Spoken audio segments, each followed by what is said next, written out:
Muito bem. Nós vamos agora para a segunda parte. Terminamos mais cedo, não é? Mas nós vamos para a segunda e logo eu já vou tentar fazer um apanhado geral, uma conclusão geral. Mas vamos para a segunda parte do nosso estudo, quando nós estávamos falando sobre a necessidade, obrigatoriedade até da alegria no serviço a Deus, em todos os aspectos do serviço a Deus, e mesmo na mitzvah de tchuvá, e quem já pegou o espírito da coisa, não é só mesmo na mitzvah de tchuvá, talvez até principalmente na mitzvah de tchuvá. Tchuvá significa retorno, envolve arrependimento e penitência. O arrependimento, ele é proveniente de um inventário pessoal, de um balanço pessoal sincero que a pessoa faz sobre os atos cometidos, sobre as más escolhas realizadas, sobre as transgressões que cometeu. Isso não é uma coisa alegre, não é uma coisa que anima, pelo contrário, autocrítica, quando ela é sincera, ainda quando a gente não quer tapar o sol com a peneira, quando a gente assume de fato o que fez, e o que fez de mal e de errado. Então isso é algo que nos causa uma angústia, um sofrimento, etc., não é? Não gostamos de coçar feridas ou feridas abertas, as próprias feridas. Mas, como nós temos visto nas últimas vezes, em diversas citações do Rebbe, mesmo o processo de tchuvá tem que ser feito com alegria. Mais do que isso, nós vimos na vez passada, que até o conceito de amargura, não de tristeza, depressão, mas amargura, que era um conceito legítimo, trazido até nos livros racídicos, de forma provisória, ou seja, que pode haver esse sentimento de amargura que motive a pessoa, etc. Mas o Rebbe fala, nossa geração já esgotou, nossa geração que é uma geração tão sofrida, pós-holocausto, nossa geração que já viu tanta coisa, nossa geração que em termos espirituais é tão frágil, fragilizada, até em termos emocionais é tão abalada, não é? O que já é uma geração pós-trauma e assim por diante. O Rebbe fala que hoje não há lugar e espaço mais para amargura, nem no processo de chuva. É claro que tem que haver um arrependimento, tem que haver uma conscientização sobre os atos equivocados, os atos ruins, tem que se assumir a responsabilidade, mas onde a gente deve focar a nossa energia no daqui para frente. E mais do que isso, conforme o Rebbe explicou, que o poder da tchuvá, a grandeza da tchuvá, tem que trazer alegria para a pessoa. Por quê? Porque a tchuvá, na verdade, não resolve só o presente ou o futuro daqui para frente. Como nós vimos, a tchuvá tem um poder extraordinário, ela também tem um poder retroativo, ela também corrige, retifica e até transforma o passado. Então, a pessoa consciente disso e sabendo que foi agraciada com essa oportunidade divina, de ter essa chance, a oportunidade de voltar, de retornar.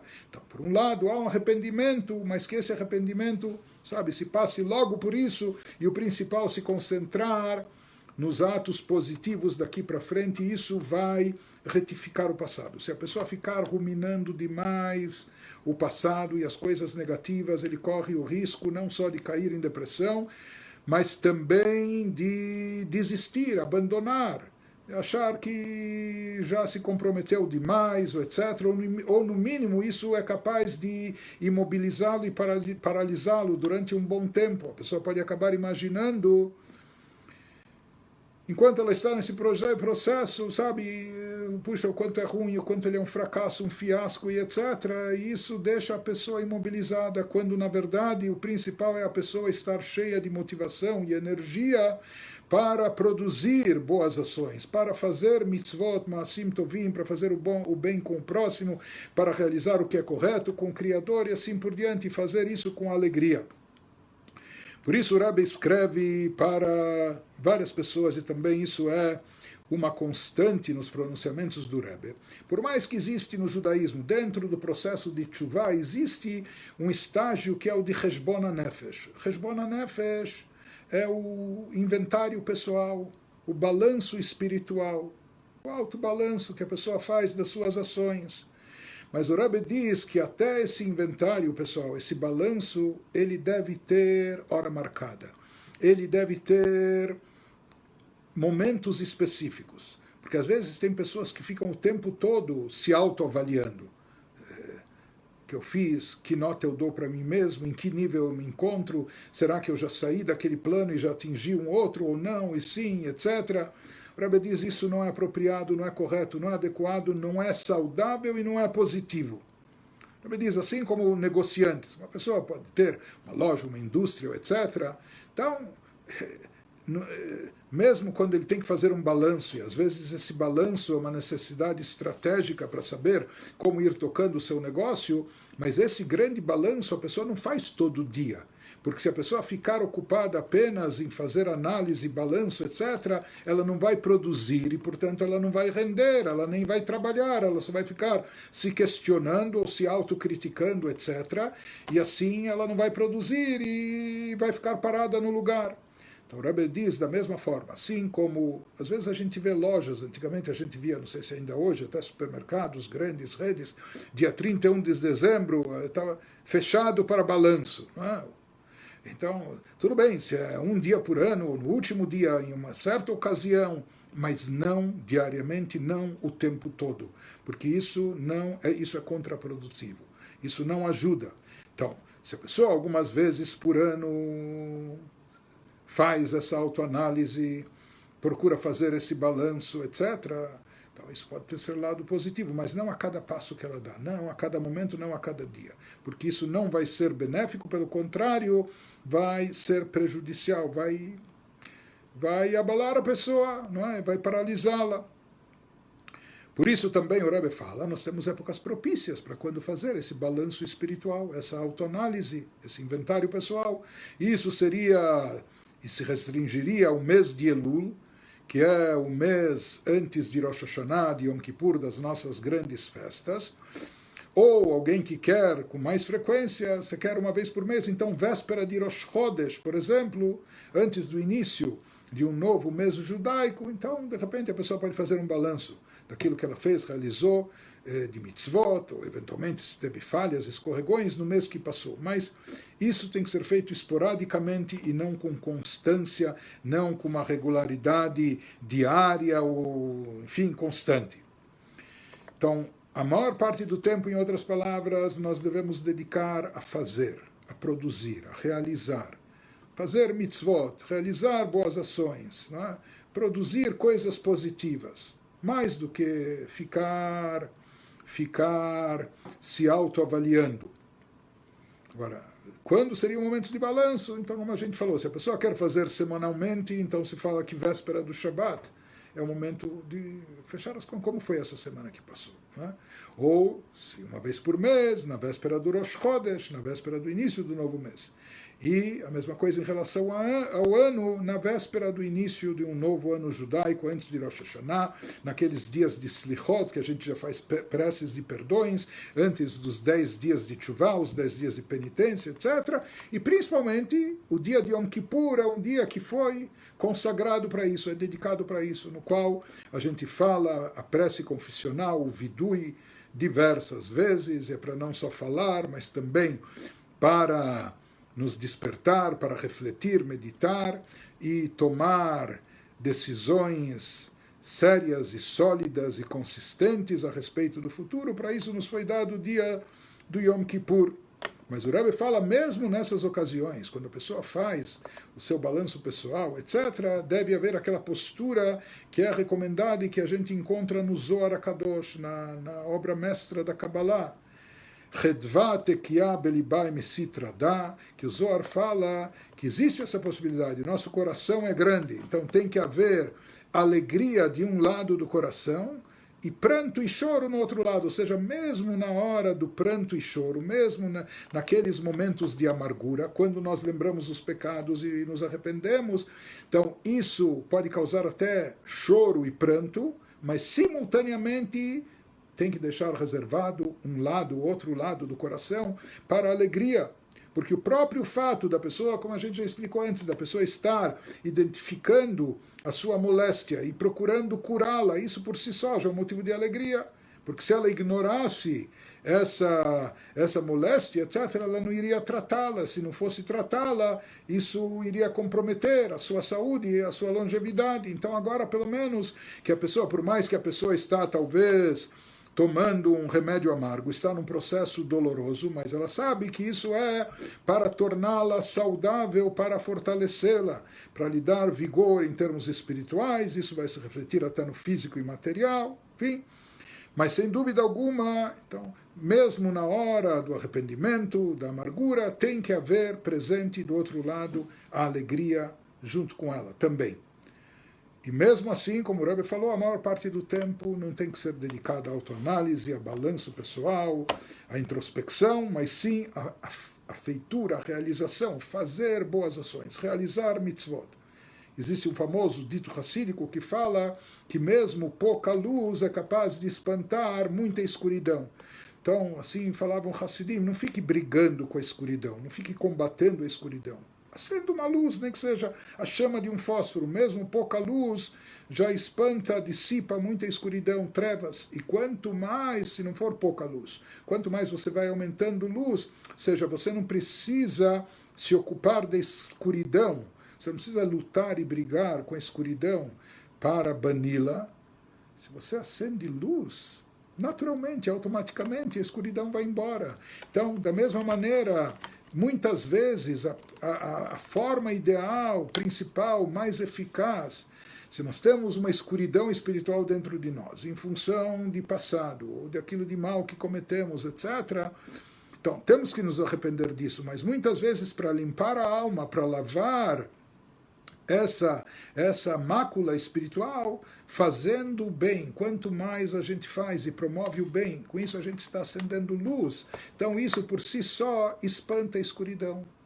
Quanto mais luz, a escuridão vai embora. Então, muitas vezes a forma de banir essa escuridão desse lado negativo é justamente produzindo, fazendo o bem, agindo de forma positiva. O Rebbe fala, tem pessoas que são depressivas, às vezes por natureza ou gostam de ser depressivas, e por isso querem sempre estar numa rota de tristeza, de depressão, de angústia, mas esse não é o caminho, e não justificando isso de forma espiritual, dizendo que é parte do processo de tshuva, eu estou me penitenciando, estou me arrependendo, não é por isso que a pessoa tem que ficar de mal, nem com Deus, nem com o mundo e até nem consigo mesma. A pessoa tem que estar numa postura de alegria, de ânimo, de entusiasmo, de motivação. Numa outra ocasião, o Rebbe, falando sobre, num dos últimos pronunciamentos que ouvimos do Rebbe, falando sobre Heshbon Tzedek, sobre um balanço preciso, uma autoanálise, o Rebbe fala que há duas maneiras disso ser feito. Ou seja, em primeiro lugar, se a pessoa está analisando seus atos e fazendo isso até com detalhes e minúcias, mas por que e para que ele está fazendo isso? Não pode perder de vista. Ou seja, porque ele quer corrigi-los e retificá-los. Ele está em busca de um aprimoramento pessoal, de um aprimoramento de caráter. Ele quer consertar essas ações na prática. Mas, enquanto a pessoa está vendo só aquilo que é o falho errado, ela está limitada. Isso deixa ela limitada, tanto na sensação, na percepção, mas também no seu estado de espírito, etc., né, que ele está... né, analisando cada coisa e vendo suas falhas e seus limites, e etc., suas limitações. O Rebbe diz, porém, existe uma postura distinta, existe uma forma mais elevada de atuar, uma atitude mais elevada, ou seja, que em vez da pessoa ficar analisando com todos os detalhes e minúcias cada ato, cada ação, a pessoa procura se elevar. A pessoa procura se elevar no seu estado de espírito, na sua condição espiritual, e se elevar para um nível tal, seja que ela vai estar a partir de agora centrada em coisas elevadas, seja estudo da Torá, seja na oração, seja nas mitzvot, voluntariado, ajudando pessoas e assim por diante, e daí naturalmente e automaticamente, como a gente falou, todas as coisas negativas serão excluídas, serão banidas, não haverá espaço para elas dentro do indivíduo, dentro dessa pessoa. Como a gente falou, mesmo pouca luz espanta muita escuridão, então se a pessoa iluminar a sua vida, se a pessoa se colocar num patamar mais alto, se concentrando, se focando em fazer o bem, realizar coisas meritórias, etc., então automaticamente não haverá lugar dentro dele, dentro dela mais, para todas aquelas coisas negativas que elas vão desaparecer de lá, vão ser apagadas. Rabbi diz, tem que haver uma fusão desses dois níveis, ou seja, por um lado a pessoa tem que analisar, não pode ignorar suas ações, tem que analisá-las e para corrigi-las, mas ao mesmo tempo a pessoa tem que saber se elevar. E de forma alguma a pessoa não pode pensar, puxa, mas se eu fiz isso, se eu cometi aquilo, se até a semana passada ou até ontem eu fazia isso, então como eu posso pretender, com que presunção eu vou querer me elevar, etc. Ele diz, não. Isso tudo é artimanha, armadilha do Yetzer Hara, da inclinação negativa. Não importa o que tenha sido até agora, a pessoa não só pode se elevar, mas deve se elevar e deve fazer tshuva e fazer isso com alegria. E finalmente, nós temos alguns pronunciamentos do Rebbe. O Rebbe mencionou algo que é comentado nos nossos livros. O Shulchan Aruch, o nosso código de leis, o código de conduta judaica. Sabido que o Shulchan Aruch, ele rege a conduta judaica em todos os aspectos da vida. Desde o momento de acordar até o momento de dormir. Desde o momento do nascimento até os 120 anos de vida, até o último instante. Em todos os aspectos e ramos da vida. Tudo que a pessoa faz. Então nós temos o Shulchan Aruch, o código de leis. O Shulchan Aruch é dividido em 4 partes, né? E a parte, vamos dizer, principal, mais prática e funcional para todos nós, onde constam as leis presentes no dia a dia, no ciclo do ano judaico, etc., a celebração das festas, do Shabat, enfim. Então, essa é a primeira parte do Shulchan Aruch, que é chamada de Orach Chaim. Orach Chaim significa a trilha da vida, o caminho da vida. Por quê? Porque essa parte do Shulchan Aruch realmente ilumina a nossa vida, o nosso dia a dia, o nosso cotidiano, trazendo todos os aspectos de conduta prática relacionados com aquilo que faz parte do nosso dia a dia. O Shulchan Aruch se inicia, logo no começo do Shulchan Aruch, nós encontramos uma frase do Teilim, Salmos número 16, Shiviti Hashem lenegdi tamid. Eu tenho Deus diante de mim sempre. Constantemente eu tenho Deus, divindade diante de mim. Ou seja, toda a base do Shulchan Aruch começa por aí, da pessoa ter consciência da presença divina. Saber que o mundo não é uma selva, existe um Criador, existe um regente, existem regras, existe um objetivo e um propósito, existe recompensa e remuneração, existe uma finalidade, etc.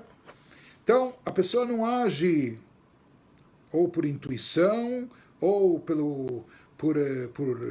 por ímpeto, desejo, paixão, ou pelo que deu na bola, ou de acordo com seu humor, ou de acordo com sua disposição ou falta de disposição, não. Shiviti Hashem lenegdi tamid, isso significa ter a Deus diante de si sempre. Então, mesmo que às vezes nós somos tentados a fazer certas coisas, porém, sabendo que a Torá proíbe isso, que isso é errado, isso não é moral, isso não é ético, isso não é correto, etc., talvez mesmo, tem aquelas coisas, sabe, ninguém está olhando, ninguém está vendo, ou ninguém vai saber, ou o que for, porém, Shiviti Hashem lenegdi tamid, tenha a Deus sempre diante de si. Não importa se alguém está vendo ou não, mas aqui é a sua consciência com Deus. Então isso é a base de todo o Shulchan Aruch. Por isso o Shulchan Aruch começa com essa frase, evocando essa frase, ou seja, para a gente implementar tudo que vai constar nas centenas de capítulos do Shulchan Aruch, ainda na sua primeira parte, não é? A trilha da vida, o caminho da vida, Orach Chaim. Então, o primeiro passo é ter isso em mente, Shiviti Hashem lenegdi tamid, que eu vejo, eu tenho Deus diante de mim sempre. Isso é a base de tudo. Isso traz a pessoa temor a Deus, reverência a Deus, né? E isso vai lhe trazer uma consciência saudável para ele poder implementar tudo o que consta no Shulchan Aruch.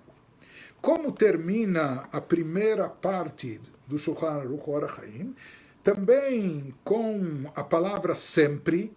Ou seja, aqui nós temos no início do Shulchan Aruch, Shiviti Hashem lenegdi tamid. Tamid em hebraico significa sempre. Então, eu tenho Deus diante de mim sempre.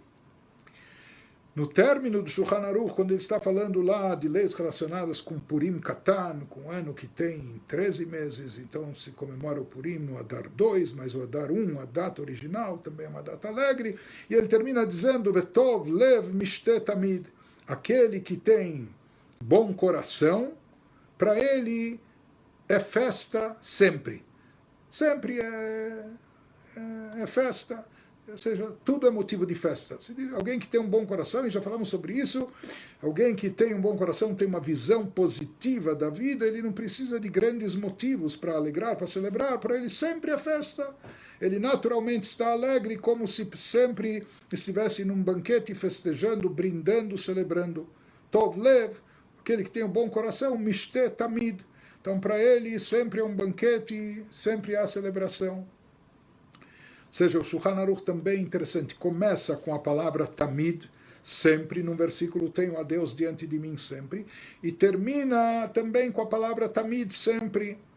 Aquele que tem um bom coração está alegre, festivo, sempre.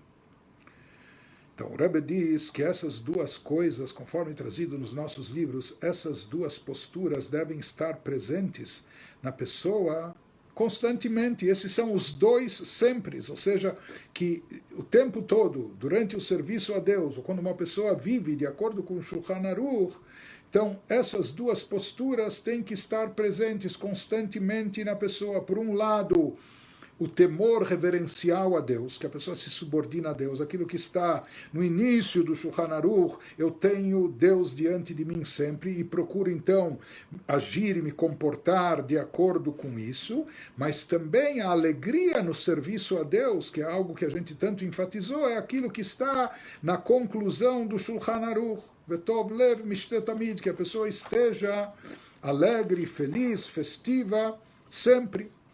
Então, é sabido, o Rebbe fala, assim trazem os nossos livros, que se associa isso com um versículo bíblico que fala das oferendas que eram trazidas no templo sagrado. E havia oferendas públicas que eram trazidas diariamente, shnaim layom ou latamid, e não só diariamente, 2 vezes ao dia, pela manhã e ao final da tarde, ao entardecer. E essas duas oferendas são chamadas de Olat Tamid, a oferenda perpétua, constante, de sempre. Tamid, Olat Tamid. Shnaim Layom, Olat Tamid. Então não havia sempre, no mínimo essas. Haviam dias especiais que tinham mais oferendas. Porém, essas duas, no mínimo, Shnaim Layom, Olat Tamid, essas duas tinham que estar presentes sempre. O Rebbe fala a mesma coisa também no santuário pessoal, que cada um de nós deve erguer na sua vida, agindo de acordo com a Torá e Mitzvot, seguindo o Shulchan Aruch, o código de leis, implementando o que está lá, tem que haver esses dois tamid, esses dois sempre, esses dois constantes, ou seja, constantemente a pessoa deve estar imbuída de reverência a Deus, ter a Deus diante de si, que isso esteja sempre presente na nossa consciência, mas não menos importante que isso, aquilo que é a conclusão do Shulchan Aruch, esses são as duas oferendas tamid, que têm que estar presentes sempre, tov lev mishte tamid, ter o bom coração, alegre, feliz, efusivo, etc., e que a pessoa esteja festiva sempre. Então daqui nós vemos a importância da alegria, e o Rebbe conclui nos dizendo que o que Hashem espera de nós é que a gente viva com a Torá. Assim está escrito na própria Torá, Vachai Bahem, que você viva com a Torá, com as palavras da Torá. O Rebbe fala que não se trata apenas de viver fisicamente, mas sabe, algo que a pessoa faz com vida, com vibração, com vitalidade, com entusiasmo. E o que Hashem espera de nós, que a gente viva com a Torá, o que significa que a pessoa cumpra a Torá com vivacidade, fazendo isso com entusiasmo, com ânimo. Isso, em outras palavras, está relacionado, ou é derivado da alegria, ou leva à alegria, mas está intimamente associado com a alegria. Por isso, quando um Yehudi vive de acordo com a Torá, isso significa que a Torá permeia todo o seu ser, está presente em toda a sua existência, em tudo aquilo que ela faz. Por isso, automaticamente, se a pessoa está vivendo com a Torá, e não só aplicando a Torá na sua vida, mas vivendo, vibrando com a Torá, etc., e com as mitzvot, ele faz tudo isso com vitalidade, com energia e com alegria, sentindo e percebendo que que isso é a nossa vida, a nossa fonte de vida, o nosso prolongar dos dias. Por isso, o Shulchan Aruch, como nós falamos, assim diz o Rebbe, ele conclui com esse versículo, Tov Lev Mishtet Tamid, que aquele que tem o bom coração, ou seja, aquele que também está cumprindo tudo aquilo que está no Shulchan Aruch, ou seja, ele está vivendo com a Torá, implementando a Torá, levando isso, Ora Chaim, como o caminho da sua vida, trilha para guiar a sua vida, então faz parte disso fazer tudo isso com alegria, fazer tudo isso com vida, com vitalidade, com disposição, com entusiasmo e cheio de alegria. Com isso, hoje, depois de cerca de 2 meses e dezenas e dezenas, várias dezenas de horas, nós concluímos os assuntos que nós nos dispomos, nos propusemos a abordar desde o início. Eu sei que tem algumas pessoas que nos acompanharam todos os dias que nós tivemos esse estudo, não é? Então, talvez deveria se dar até certificado de conclusão, tantas horas, tantas dezenas de horas, mas eu quero dizer para vocês que entre esses 2 temas, esses 2 assuntos, nós passamos por 2 livros, por 2 obras que juntas elas contam cerca de 700 páginas. Se não vimos o livro inteiro por completo, mas boa parte dessas 2 obras. A primeira, tratando sobre leis relacionadas com o próximo, a conduta com o próximo e o semelhante, as mitzvot da Torá, seja preceitos positivos ou proibitivos ligados com isso. E a segunda parte, ensinamentos do Rebbe, relacionados com confiança em Deus, alegria no serviço a Deus, etc. Então, de certa forma nós concluímos, porque na verdade no judaísmo não há encerramento e nunca se conclui nada, nunca se esgota o assunto.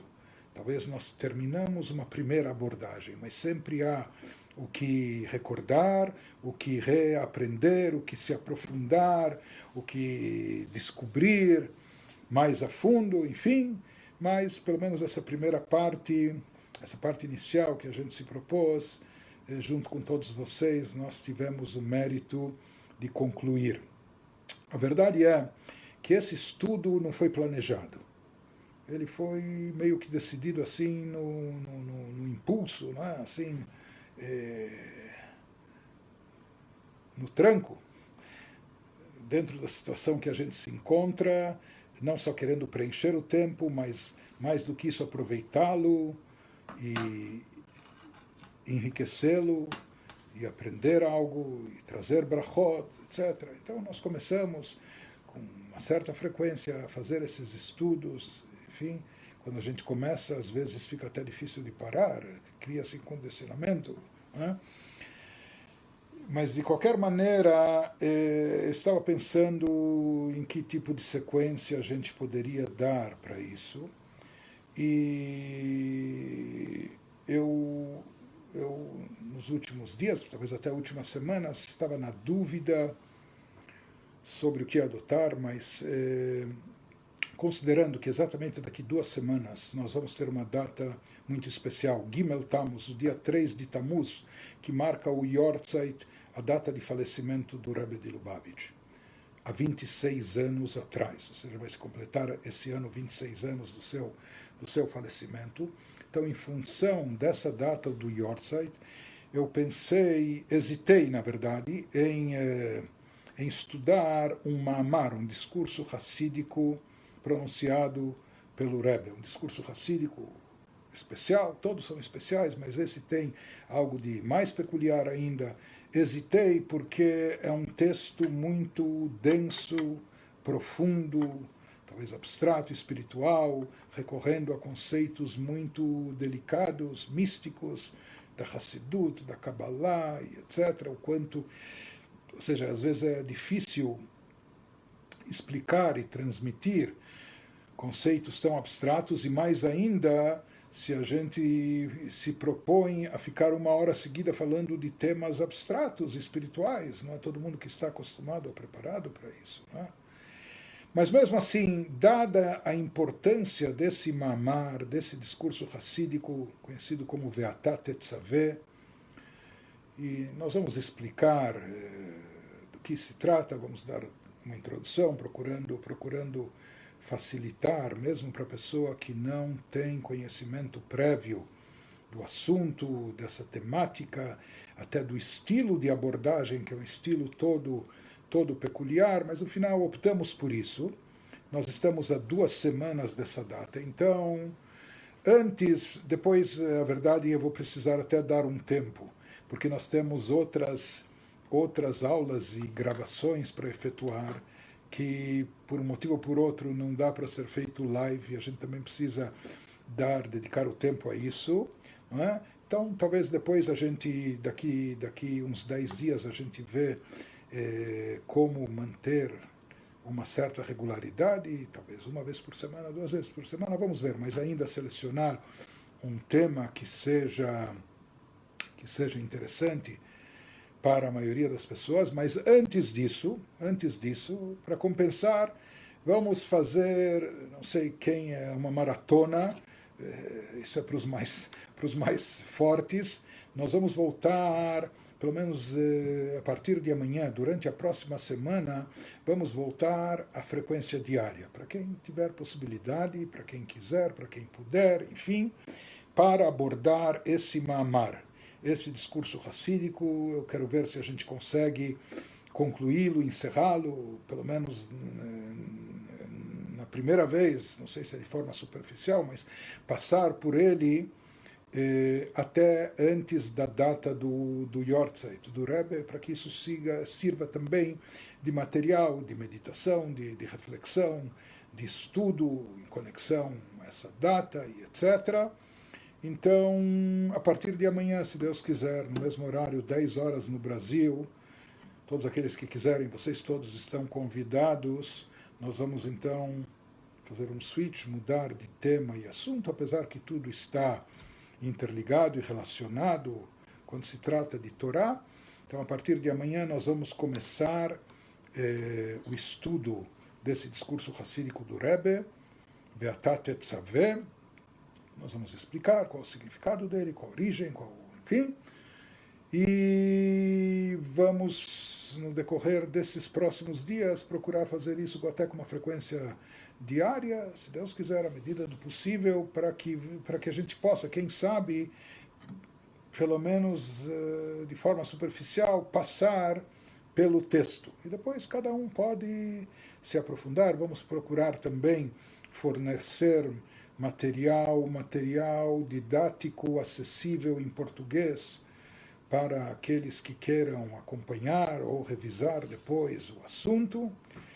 Então, é uma experiência inédita, uma experiência, como a gente falou, muito espiritualizada, mais do que uma viagem de teor intelectual, filosófico, místico, mais do que isso, é uma jornada espiritual, ou seja, lidar com temas espirituais muito sutis, muito delicados, que tem a ver com o conceito de fé, de como se alimenta a fé, e disso nós vamos chegar também no papel dos grandes líderes espirituais de todas as épocas, começando como Moshe Rabbeinu, o mestre Moshe, ou conforme o Zohar chama Moshe Raya Mehemna, o pastor fiel, o pastor da fé. Então tudo isso nós vamos ver, se Deus quiser, nos próximos dias, seguindo e acompanhando esse estudo do Mamar, do discurso racídico do Rebbe, a partir de amanhã, se Deus quiser. Por enquanto, passem bem, fiquem bem, e parabéns a todos aqueles que acompanharam o estudo desde o início e chegaram até a sua conclusão. E como a gente fala no término do estudo, ou no término da leitura de um livro da Torá, como a gente brada até em altos brados na sinagoga, quando termina a leitura de cada um dos livros do Pentateuco, Chazak, Chazak, Venit Chazek. Força e mais força, e que a gente se fortaleça mais ainda para poder continuar estudando Torá, aprendendo Torá, absorvendo Torá, aplicando a Torá na nossa vida e vivenciando. Tudo de bom, até amanhã, se Deus quiser.